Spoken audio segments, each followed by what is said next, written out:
लेकिन अगला विश्लेषण भी अमेरिका से ही जुड़ा है, लेकिन इस बार उनके बैंकों का डंका पीट गया है। और यह विश्लेषण इसलिए आपको देखना चाहिए क्योंकि शायद इसे दुनिया के सामने एक बार फिर से आर्थिक मंदी की चुनौती के तौर पर देखा जा रहा है। दुनिया की महाशक्ति अमेरिका फिलहाल अपने 2 बड़े बैंकों के दिवालिया हो जाने की मुसीबत से परेशान है और करीब 15 वर्षों बाद अमेरिका में एक बार फिर से बड़ा बैंकिंग संकट आ गया है। वर्ष 2008 आपको याद होगा, उस वक्त मंदी ने पूरी दुनिया में हाहाकार मचा दिया था। उसकी शुरुआत भी कुछ ऐसे ही हुई थी। इस बार अमेरिका के सिलिकॉन वैली बैंक और सिग्नेचर बैंक के दिवालिया होने की खबर के साथ ही दुनिया भर के देशों को मंदी का डर परेशान करने लगा है। आज हम आपको इन दोनों बैंकों के डूबने की वजह और उसके दुनिया पर पड़ने वाले असर के बारे में भी बताएंगे। हम यह भी बताएंगे कि इन बैंकों से भारत का कनेक्शन क्या है, जिससे हमें ज्यादा सावधान रहने की जरूरत है। सबसे पहले आपको इस बैंकिंग संकट के बारे में हम बताते हैं। अमेरिका को सबसे बड़ा झटका उसके 16वें सबसे बड़े बैंक 16वें सबसे बड़े बैंक सिलिकॉन वैली बैंक के डूबने से लगा है। यह बैंक 48 घंटे के अंदर ही दिवालिया हो गया। इसी महीने 7 मार्च को फोर्ब्स मैगजीन ने अमेरिका के बेस्ट बैंकों की सालाना सूची जारी की थी, जिसमें सिलिकॉन वैली बैंक का नाम भी शामिल था। और फोर्ब्स ने बताया था कि सिलिकॉन वैली बैंक के पास 17,52,000 करोड़ रुपए से ज्यादा की संपत्ति है। यही नहीं, शेयर मार्केट में भी एसवीबी के शेयर 23,500 रुपए प्रति शेयर के ऊपर थे। शेयर मार्केट में भी एसवीबी की छवि अच्छी थी और निवेशक इसमें पैसा भी लगा रहे थे।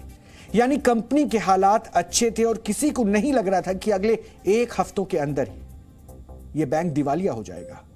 आज की स्थिति यह है कि एसवीबी के शेयर 66% तक गिर चुके हैं और यह करीब 8500 रुपए प्रति शेयर है। अचानक से एसवीबी के साथ ऐसा क्यों हुआ, यह अब हम आपको बताते हैं। एसवीबी क्राइसिस को समझने के लिए हम आपको 3 वर्ष पहले की कुछ घटनाएं बताते हैं, जिससे आप इस पूरे घटनाक्रम को समझ पाएंगे। 3 वर्ष पहले यानी कि वर्ष 2020 में जब दुनिया कोरोना महामारी से जूझ रही थी, उस वक्त अमेरिका के फेडरल रिजर्व बैंक ने देश की अर्थव्यवस्था को मजबूत बनाने के लिए बैंकिंग ब्याज दरों को करीब 0% पर लाकर रख दिया। इस योजना का फायदा उस दौर के कई स्टार्टअप और टेक कंपनियों ने उठाया। इन कंपनियों ने कम ब्याज दरों को देखते हुए बड़े पैमाने पर लोन लिया। बैंक ने भी जिन कंपनियों को बड़े लोन दिए, उनके बिजनेस मॉडल पर ध्यान नहीं दिया।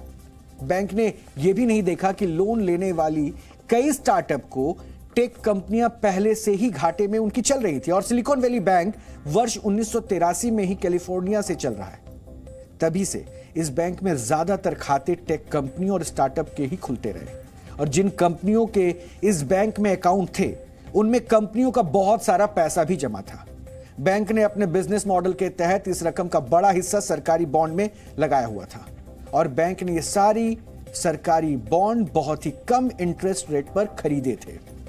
लेकिन वर्ष 2023 आते आते फेडरल रिजर्व बैंक ने कई बार लोन की ब्याज दरें बढ़ा दी। इससे बैंक से लोन मिलना कम होता गया। इसकी वजह से स्टार्टअप्स और टेक कंपनियों को पैसों का क्राइसिस हो गया, यानी उनके लिए अब चुनौतियां बढ़ने लगी और स्टार्टअप और टेक कंपनियों ने अपना बिजनेस चलाने के लिए अपने बैंक खातों में से पैसा निकालना शुरू कर दिया। बैंक खाते में जमा इन कंपनियों को ज्यादातर हिस्सा था पहले ही सरकारी बॉन्ड में लगाया जा चुका था। इससे बैंक पर कंपनियों को पैसा देने का दबाव बढ़ता चला गया। कंपनियों का पैसा वापस देने के लिए एसवीबी ने अपनी सरकारी बॉन्ड और शेयर बेचने की तैयारी की। 8 मार्च को एसवीबी ने अपने 1,73,000 करोड़ रुपए के बॉन्ड 16,500 करोड़ रुपए के घाटे पर बेच दिए। सरकारी बॉन्ड खरीदना एसवीबी के नुकसान के लिए वो सौदा साबित हो गया, यानी ये उनके लिए सबसे गलत स्टेप हो गया। इसके बाद एसवीबी ने शेयर बेचकर निवेशकों का पैसा जुटाने के बारे में सोचा। एसवीबी चाहती थी कि 20,000 करोड़ रुपए शेयर्स बेचकर पैसे जुटा ले। जब यह खबर फैली कि एसवीबी ने घाटे में सरकारी बॉन्ड बेच दिए हैं और बड़ी मात्रा में शेयर बेचने की तैयारी कर ली गई है, तो इससे अमेरिकी शेयर बाजार में डर फैल गया। शेयर होल्डर्स ने एसवीबी के शेयर बेचने शुरू कर दिए। इस शेयर मार्केट में अगर इस भाषा को आप समझें तो इसे पैनिक सेलिंग कहते हैं। ऐसा होने पर एसवीबी के शेयर 66% तक गिर गए और चंद घंटे के अंदर कंपनी मार्केट वैल्यू करीब 6.5 लाख करोड़ रुपए कम हो गई। इससे हुआ ये कि ऐसे स्टार्टअप और टेक कंपनियां जिनके बैंक खाते एसवीबी में थे, उनके आर्थिक सलाहकारों ने बैंक से सारा पैसा निकालने की सलाह देनी शुरू कर दी। इससे यह हुआ कि 9 मार्च को 3.5 लाख करोड़ रुपए की डिमांड कर दी गई। इससे एसवीबी पर खातेदारों को पैसा देने का दबाव बढ़ता चला गया और इसी दौरान 10 मार्च आते आते इस मामले में अमेरिका में बैंक डिपॉजिट का इंश्योरेंस करने वाली सरकारी एजेंसी एफडीआईसी यानी कि फेडरल डिपॉजिट इंश्योरेंस कॉर्पोरेशन ने एसवीबी का सारा लेन देन बंद कर दिया और इसका संचालन अपने हाथ में ले लिया। फिलहाल एसवीबी के 14,500,000 करोड़ रुपए की संपत्ति एफडीआईसी के पास चली गई है और जिस तरह से भारत में अगर किसी बैंक में आपके 6 लाख रुपए जमा है, वो दिवालिया हो जाए तो आपको निश्चित तौर पर 5 लाख रुपए ही मिलते हैं। ठीक वैसे ही अमेरिका में एफडीआईसी की जिम्मेदारी है कि वो बैंक के खाता धारकों को कम से कम उनके खाते से में मौजूद 2 करोड़ 5 लाख रुपए निश्चित तौर पर दिलवाए। लोन्स देते हैं तो बैंकिंग जो चलता है ट्रस्ट पे चलता है और कोई भी बैंक सक्षम नहीं है कि अगर बहुत सारे डिपॉजिटर्स एकदम से पैसा मांगने आ जाए तो उनको सर्विस कर पाए। तो ट्रस्ट बढ़ाया है अमेरिकन गवर्नमेंट ने। ऑन द ग्राउंड बहुत ठोस एक ऑफर दी है। तो ऑफर क्या है कि फेड रिजर्व आपके पास जितने बॉन्ड्स हैं, ट्रेजरीज हैं या मॉर्गेज के बॉन्ड्स हैं, गवर्नमेंट स्पॉन्सर्ड जो भी बॉन्ड्स हैं, वो बैंक्स ऑफर कर सकते हैं फेड को। 1 साल के लिए लोन दिया जाएगा, 1 साल के OIS level plus 10 basis point पे, तो 4 से 5% की लेवल पे लोन मिलेगा। तो अहम मूव किया है अमेरिकन सरकार ने। बट अभी क्या है कि रिस्क ऑफ है, सेंटिमेंट बिल्कुल बिगड़ा हुआ है इस माहौल में, क्योंकि 200 बिलियन का बैंक अगर बैंकरप्ट होता है, दूसरा सिग्नेचर बैंक 100 बिलियन का बैंकरप्ट होता है, तो इसने सेंटिमेंट बहुत हिला दिया। यूरोप में भी रेट हाइक है। यानी अमेरिका के 2 बैंकों का दिवालिया होना सीधे सीधे मंदी के डर को बड़ा करता हुआ नजर आ रहा था और एफडीआईसी ने एसवीबी के खाता धारकों को 2 करोड़ 5 लाख रुपए तक दिलवाना सुनिश्चित कर दिया है। लेकिन एसवीबी में जिन टेक कंपनियों या फिर स्टार्टअप्स के कई करोड़ रुपए फंसे हुए हैं, उनकी परेशानी बहुत बड़ी है। दरअसल कंपनियों का खाता इस बैंक में होने से उन कंपनियों को सैलरी देने में दिक्कत आएगी, जिससे आर्थिक परेशानी और ज्यादा बढ़ जाएगी। सिलिकॉन वैली बैंक के दिवालिया होने का असर भारत पर भी पड़ेगा। यह हम इसलिए कह रहे हैं क्योंकि कई भारतीय स्टार्टअप और टेक कंपनियां इसी बैंक से जुड़ी हैं। भारत के करीब 40 स्टार्टअप्स ऐसे हैं जिनके करीब 2.5 लाख करोड़ से लेकर 10 लाख डॉलर तक एसवीबी के अलग अलग खातों में जमा है। इनमें से 20 कंपनियां ऐसी हैं जिनके 10 लाख डॉलर से ज्यादा पैसा एसवीबी में जमा है। इसके अलावा सिलिकॉन वैली बैंक ने भारत की 21 कंपनियों में निवेश किया हुआ है। अमेरिका की ट्रांजैक्शन कंपनी ने एक लिस्ट जारी की है। इसमें कई भारतीय कंपनियों के नाम हैं। हम आपको कुछ बड़ी कंपनियों के नाम बता रहे हैं। एसवीबी ने जिन भारतीय कंपनियों में निवेश किया है उसमें शादी.com, कार वाले, blue stone, Naaptol, Paytm, 197 communication, tutor Vista जैसी कंपनियां शामिल हैं। और इस लिस्ट में जारी होने के बाद पेटीएम के फाउंडर विजय शेखर शर्मा ने अपनी ओर से एक बयान भी जारी किया। उनके मुताबिक एसवीबी ने पेटीएम के शेयर खरीदे थे और प्रॉफिट कमाने के बाद वो बेच दिए थे। उन्होंने ये भी कहा है कि अब पेटीएम में एसवीबी का कोई निवेश नहीं है। अमेरिका की कोई वित्तीय कंपनी है तो पूरी दुनिया में उसका एक जाल फैला रहता है। तो अगर ऐसा नहीं है भारत में कोई कंपनी है और अमेरिका में किसी बैंक में कोई असर पड़ा तो भारत के इंडस्ट्रीज पे कोई असर नहीं पड़ेगा। जितने लोग उससे जुड़े हैं, बैंकिंग सेक्टर से जुड़े हैं, जैसे भारत की कई स्टार्टअप कंपनियों को वहां की स्टार्टअप कंपनियों ने, वहां के फंड ने फंड किया और उस फंड ने सिलिकॉन वैली बैंक से जो है फंड लिया हुआ है। उसका क्रमिक प्रभाव भारतीय स्टार्टअप कंपनियों पर पड़ेगा। मोटा मोटी देखें तो अभी ये प्रभाव स्टार्टअप कंपनियों पर पड़ेगा और धीरे धीरे इसके प्रभाव नीचे की तरफ जाएंगे। फिलहाल का प्रभाव स्टार्टअप और टेक कंपनियों के ऊपर हमें ज्यादा पड़ते हुए दिखाई देने को मिल रही है और ये एम्प्लॉयमेंट जो है फायरिंग की तरफ भी जाने का आपको मिलेगा। बहुत सी कंपनियां जो है ले ऑफ करना भी चालू करेंगी, तो रोजगार और स्टार्टअप इसके हमें ज्यादा प्रभाव देखने को मिलेंगे। यानी अमेरिका में एसवीबी के अलावा पिछले 5 दिनों के अंदर 2 और बड़े बैंक दिवालिया हो चुके हैं। इनमें से एक है सिल्वर गेट बैंक और दूसरा है सिग्नेचर बैंक। ये दोनों बैंकों में क्रिप्टो करेंसी और फिनटेक कंपनियों के अकाउंट थे। ये बैंक खुद को नए जमाने के लेन देन वाले बैंक भी बताते थे और इन दोनों बैंकों को की डूबने की वजह, एक बड़ी वजह क्रिप्टो करेंसी का डूबना भी है। एक साथ ही कई बैंकों को डूबने की वजह से अब डर का माहौल है और लोग इसको आर्थिक मंदी की नई लहर से भी जोड़ रहे हैं। एक्सपर्ट हालांकि मानते हैं कि 2008 वाली स्थिति नहीं बनने वाली है, लेकिन लोगों का मानना है कि अगर यही हालात रहे तो 2008 वाली स्थिति आते आते देर नहीं लगने वाली है।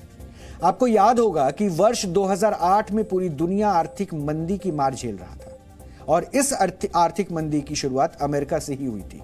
29 सितंबर 2008 को जब अमेरिकी बाजार में भारी गिरावट आई थी, उस वक्त यूएस शेयर मार्केट में इससे पहले वर्ष 1987 में ही इतनी बड़ी गिरावट देखने को मिली थी।